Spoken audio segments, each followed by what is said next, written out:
Channel. Guys मेरी तबीयत बहुत ख़राब है, मेरा गला बहुत बैठा हुआ है, मैं ठीक से बात नहीं कर पा रही हूँ। मेरे घर के सारे लोगों की तबीयत अच्छी नहीं है, फिर भी मैं शूट कर रही हूँ। मैं कुछ फ़ोटो एडिट नहीं कर पा रही हूँ और स्टोरी जब लिखी हुई होती है ना, मैंने जितनी भी पोस्ट की वो पहले की है। मैंने पहले से ही उसे रिकॉर्ड करके रखा था, तो मैंने पोस्ट कर देती थी, पर अब मेरे पास कोई ज़्यादा नहीं बचे हैं। तो गाइस मैं आप लोगों की कमेंट भी ठीक से नहीं पढ़ पाती हूँ, मेरी तबीयत इतनी ख़राब है। तो प्लीज़ गाइस मुझे कुछ वक्त दीजिए कि मैं सब कुछ कंट्रोल कर सकूँ, हैंडल कर सकूँ, मेरी तबीयत भी थोड़ी सी ठीक हो जाए। आई होप आप लोग मेरी बातें समझेंगे और आप मेरे चैनल को सपोर्ट करेंगे, लाइक करेंगे। गाइस प्लीज़ मेरी वीडियोस को लाइक कीजिए। मुझे इस वीडियो में 300 लाइक्स चाहिए प्लीज़ गाइस। मेरे एक टारगेट सेट कर रहे हैं, तो प्लीज़ गाइस इस टारगेट को पूरा कीजिए 300 लाइक्स के लिए। ओके गाइस, प्लीज़ मेरे वर्क को अप्रिशिएट कीजिए। तो गाइस मैं ज़्यादा बातें कर रही हूँ, तो आई एम बैक का 9 पार्ट शुरू करते हैं। हमने लास्ट पार्ट में देखा था कि आइंग सबको बहुत ज़्यादा बातें सुना रही होती, सबको नीचा दिखा रही होती है, क्योंकि वी भूषण के साथ भी उन सब ने उसे गलत समझ के उसके साथ बहुत बुरा किया था। उसके अंदर वो भी था और उसके दोस्त के साथ जो किया वो भी है, तो उसका इमोशन ब्लास्ट हो गया और ये सब बोल रही थी। तो सब लोग नीचे थे। फिर एक जिस क्लैन के साथ आइंग का झगड़ा हुआ था, जिस क्लैन के लोग एक पावरफुल डिस्पल को आइंग के पापा ने और आइंग ने उसकी बेटे को मार दिया।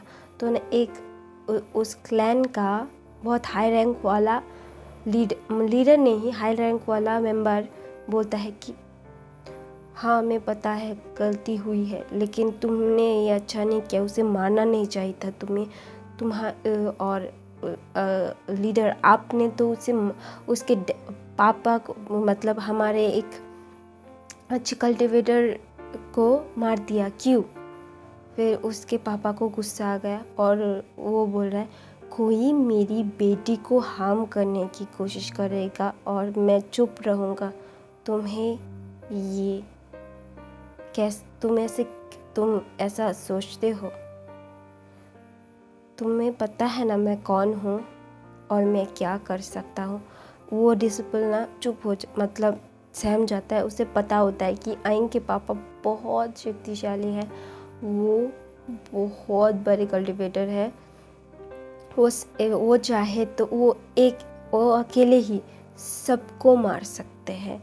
तो सब लोग शॉक हो जाते हैं, बोलते मेरी बेटी आपकी बेटी तो वो है ना। फिर आइंग के पापा बोलते हैं नहीं, वो मेरी बेटी नहीं है, वो मेरी बेटी की दोस्त है, वो उसके साथ रहती है बचपन से।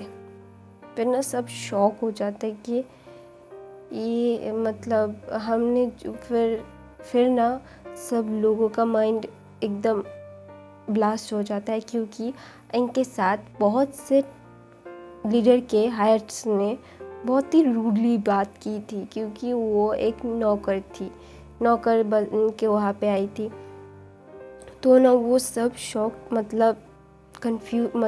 बहुत शॉक्ड हो जाते हैं और बोलते जो उस क्लैन के साथ दोस्ती बढ़ाना चाहते थे, तो आइंग, सॉरी गाइस मैं एक्सप्लेन नहीं कर पा रही हूँ ठीक से, मेरी वॉइस और मेरा दिमाग थोड़ा सा काम करने बंद कर रहा है, मुझे ठंड लग गई है। I am sorry guys. So मैं अभी स्टार्ट करती हूँ। आइंग के प्लेस में आइंग अपने प्लेस में अपनी दोस्त को रख के देखना चाहती थी, तो कौन सिर्फ उसकी पावर ऑफ पोजीशन के लिए उसके साथ रहना चाहता है और कौन उसका सच्चा दोस्त बनना चाहता है। तो आइंग ने देखा कि कुछ लोग ही उसके सच्चे दोस्त बनना चाहते हैं और वरना सब लोग दिखावा करते हैं, दिखावे के लिए मतलब पोजीशन के लिए वो बात करते हैं। तो ऐसा इसलिए समझने के लिए ही उसने ऐसा किया था। तो ऐसा वो सब ना बहुत ज़्यादा शॉक्ड हो जाते हैं कि हमने तो उसके साथ ऐसा किया था, अगर उसने हमें मार दिया तो वो सबके मन में ऐसा चल रहा होता है। तो आइंग ना फिर बोलती है आप सब सिर्फ मतलब के लिए होते हैं। फिर लैन कुरैन आते हैं और बोलते हैं हमें माफ़ कर दीजिए, हमें और ज़्यादा तहकीकात करके रखना चाहिए, करके सब कुछ करना चाहिए था, हमें माफ़ कर दीजिए, ये पहली बार है।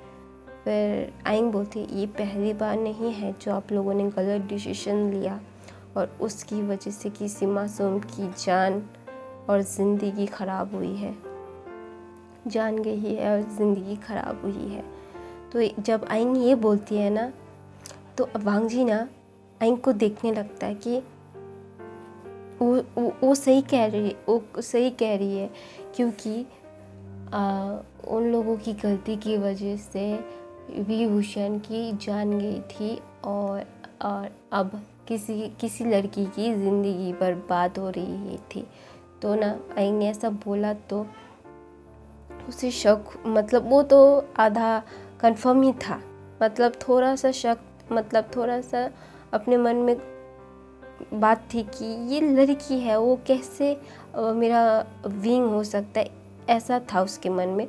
वरना वो पूरा ही मानता था ये विंग है, क्योंकि ये लड़की है। तो ना वो उसे एक्सेप्ट करने में ना थोड़ी सी तकलीफ़ हो रही थी कि कैसे वो लड़की है तो कैसे हो सकता है। फिर ना वो ना कंफ्यूज हो जाता है, वो ना अपने माइंड में बहुत कुछ, उसके फेस में तो कुछ होता नहीं है, कौन कोल्ड हार्टेड पर्सन है, मुंह पे कुछ एक्सप्रेशन नहीं होते, तो सोच रहा था। तो आइंग ना अपने गुस्से को कंट्रोल नहीं कर पा रही थी और उसकी शक्तियाँ उसके गुस्से को और ज़्यादा बढ़ा रही थी। तो वो ना बहुत पावरफुल थी। तो उसके पापा और उसके भाई ना समझ जाते हैं और ना वो बोलती है कि वो पाँचों समझ जाते हैं कि उस क्लैन के सब लोगों को आइंग मार देगी अगर उन लोगों ने दोबारा अब कुछ बोला तो ना उसके पापा ना उसके सर पे हाथ रखते हैं, तो ना वो थोड़ी सी शांत होती है आइंग, उसका गुस्सा थोड़ा सा शांत होता है। उसके चारों भाई उसके सर पे हाथ रखते हैं, तो ना वो थोड़ा सा काम डाउन हो जाती है, मतलब थोड़ा सा गुस्सा है अभी भी उसके अंदर, लेकिन अब वो काम है। वो बोलती है कि मैंने ये मना किया था, मैंने मेरे दोस्त को मेरी जगह रखा और मैंने उसकी जगह ली, क्योंकि मुझे जानना था कि कौन मेरी पोजीशन और ताकत के लिए मेरे पास आएगा या फिर मेरे पास खुद एक दोस्त की तरह से आएगा, मेरी पावर ऑफ पोजीशन के लिए जैसी मैं हूँ वैसे मेरे पास आएगा।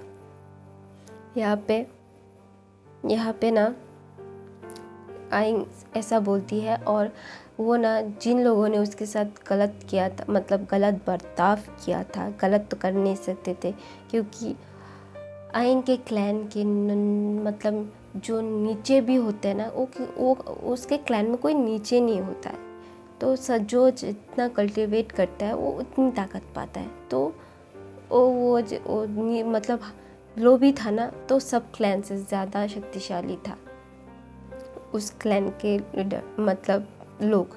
आइंग के क्लैन में ज़्यादा लोग नहीं थे, मतलब गिने चुने, मतलब 1000 2000 ऐसे थे, तो फिर भी ना वो बहुत शक्तिशाली थे, एक करोड़ के जैसा था, तो ऐसा था।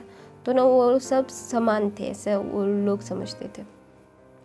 फिर ना इसीलिए सब लोग उस क्लैन से तो बहुत डरते थे, क्योंकि उनसे पंगा तो कोई नहीं ले सकता। तो ऐसा करके मतलब आइंग के कबीले के बाद ही लैन कबीला था सेकेंड पोजीशन पे, तो ऐसा करके वो दोनों बैलेंस करते थे। तो सब लोग ना शांत हो जाते हैं। फिर आइंग शांत होती, वो ना बहुत गुस्से में थी और वो ब्लड, वो उन बाप बेटे का सर आधर से अलग था, वो सब ना उसे इरिटेट कर रहा था। वो ना बहुत ज़्यादा अननॉय फील कर रही थी। तो ना वो बहुत गुस्से में कहती है कि मैं यहाँ से जा रही हूँ। वो ना जाने लगती है ना, उसके प्रूफ में वो अगर जाती ना तो उसे खून लग जाता। और उसके मतलब छोटे मतलब मझले भाई ने अपनी शक्तियों से उसके पैरों के नीचे एक ब्लू कलर का ऑरा सेट कर दिया था कि उसे वो ना थोड़ा सा ऊपर उठ के चलने लगी। वो ना सब देख के ना घबरा गए कि वो, फिर वो समझे कि उसका मतलब छोटा भाई उसे उसके रूप में अगर खून ना आ जाए, इसलिए उसे ऐसे ऊपर जाके वो समझ गई उसके भाई ने उसके रूप गंदे ना हो। और वैसे वो कितनी गुस्से में थी, तो इसलिए ना उसका भाई ये करता है, फिर उसे खून ना लगे उसके रूप पे। तो इसलिए ना वो ऊपर से चलते चलते जा रही थी ना। सब मतलब जो लोग क्लैन थे ना, सब ना आइंग को देख रहे थे। वो हवा में ना चल रही थी और सब मतलब वो इतनी खूबसूरत लग रही थी, गुस्से में इतनी खूबसूरत थी वो। उसकी आंखें ना चेंज हो रही थी, पहले ब्लू होती है, रेड होती है, ब्लैक होती है, पर्पल होती है, ऐसे ऐसे करके ना उसकी आंखों का कलर चेंज हो रहा होता है। तो ना वो ना लेंजा दिखता है, वो ना समझ जाता है कि ये बहुत शक्तिशाली है, इसे गुस्सा दिलाए तो पूरा का पूरा ये तबाह कर देगी। वो बहुत इंटेलिजेंट होता है, तो ये वो समझ जाता है। फिर ना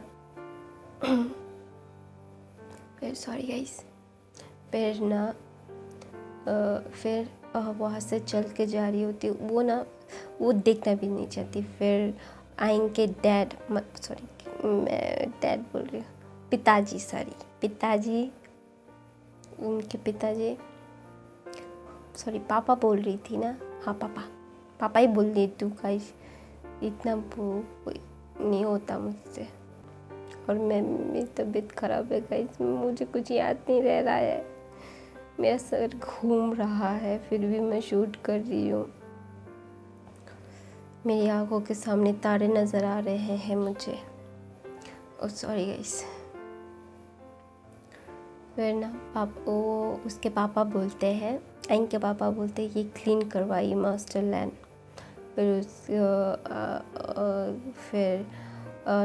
लैन मतलब क्लैन लीडर लैन चिचेन उनके डिसिपल्स बुलाते बोलते हैं कि इन्हें क्लीन कीजिए और इन्हें ले जाके मतलब कबर्ड में गाड़ दीजिए। फिर वो करते हैं, वो उसके डिसिपल्स आते हैं, वो क्लीन करते हैं, पोछा मारते हैं और जाते हैं। फिर क्लैन लीडर के साथ वो मतलब आइंग के पापा और लैन शिचेन और लैन कुरैन मतलब तीनों एक साथ में बैठे हुए होते हैं।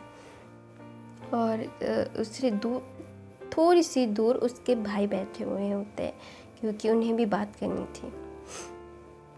फिर ना उसके भाई, चारों भाई उठ के ना खड़ा हो जाते हैं और सबके घूरने लगते हैं और बोलते हैं कि आप सब क्या बात मतलब मेरी बहन से क्या आपकी हमारे आने से पहले आप सब कुछ कर रहे थे, हमने देखा। फिर सब लोग डर जाते कि सब लोगों ने अपनी तलवार निकाल ली थी, तो सिर्फ वांग जी ने अपनी तलवार नहीं निकाली थी। और आइंग ने मतलब वांग जी ने, लैन कुरन ने, लैन शिचन ने और मतलब लैन कबीले ने तलवार नहीं उठाई थी। मतलब सिर्फ लैन कबीले ने ही तलवार नहीं उठाई थी, वरना सब क्लैन के लीडर्स और जिंचा के, क्योंकि वो उसके लिए ही लड़ रही थी, तो जिंचा के क्लैन ने नहीं उठाई थी। और सिर्फ 2 क्लैन के लोगों ने तलवार नहीं उठाई थी, वरना सब क्लैन के लोगों ने तलवार उठा ली थी। इसीलिए जब वो सुनते हैं ना तो वो ना अपनी उनकी सांसें गले में अटक जाती है, क्योंकि सब लोगों ने सुना था कि उन्होंने बहुत मुशक्क़त से बहुत मांग के अयिंग को पाया था, क्योंकि उन्हें एक बेटी चाहिए होती है। उनके बड़े बेटे थे, 4 बेटे थे, क्योंकि उन्हें बेटी चाहिए होती है। तो सब लोगों को पता था कि अयिंग बहुत लाडली है, कि उनकी जान है। तो सब लोग ना अपनी सांसें अटक जाते हैं, बोलते हैं कि हम ऐसा नहीं करना चाहते थे। मतलब वो ना उनका मतलब उसके आसपास काला और लाल और स्काई कलर का ऑरा था ना, तो इसीलिए हमने मतलब हमें हमारी प्रोटेक्ट के लिए हमने उसे बाहर निकाला था। तो एक क्लैन लीडर ने वो ऐसा एक्सप्लेन किया अयिंग के भाइयों को, और उसके पापा तो चुप थे, क्योंकि उनके बेटे थे वहाँ पे, तो उनका बात करने का कोई मतलब ज़रूरत नहीं था। तो उसका बड़ा भाई उठता है, मतलब वहाँ से उठ के बीचों बीच अपना तलवार को रखता है और बोलता है कि अगर ये पहली और आखिरी बार है, अगर कोई मेरी बहन के सामने अपनी तलवार उसके ऊपर रखेगा, उस क्लैन की सारे लोगों की गर्दन इस तलवार से मैं काट दूंगा। तो गाइस, मैं अपना FF ख़त्म करती हूँ। आई होप आप लोगों को पसंद आया होगा।